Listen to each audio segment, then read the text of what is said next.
Martin Bertso, besarkartu. Marimototxen amak, Loretok, goizero bezala lanera joan behar du. Elkarrekin jolasean dabiltza. Egongelako sofan jarrita biak, Marimo, Loretoren magalean, bata bestearekin pega eginda. Baina halako batean, Loretok esaten dio. Lanera noa laztana. Beste musutxo bat, ama! Baina Loretok lanera joan beharra du.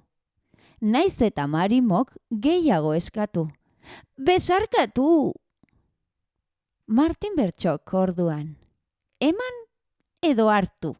Martin Bertsoren galdera ez du ongi ulertu Marimototxek. Zer esan nahiko ote dio? Mototxa bezala ama estutu nahi duzu ala? Pam! Itxi du atea Loreto.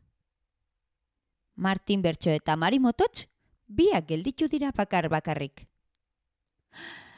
Hau da isiltasuna hau. Halako batean Marimototxek galdetzen dio Martin Bertsori. Amak maite al nau? Martin Bertsok gauzak ulertzen lagundu nahi dio Marimototxi. Eskutik heldu eta jira eta buelta hasi dira.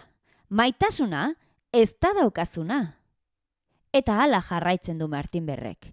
Maitasuna da daramazuna. Marimototxi gustatu zaio Martin Berren jolasa. Eta galdetzen dio.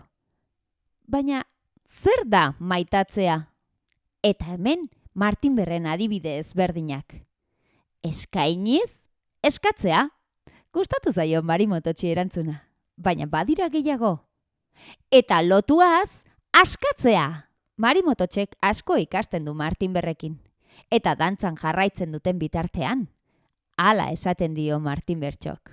Zure ama da. Baina ama ez da zurea.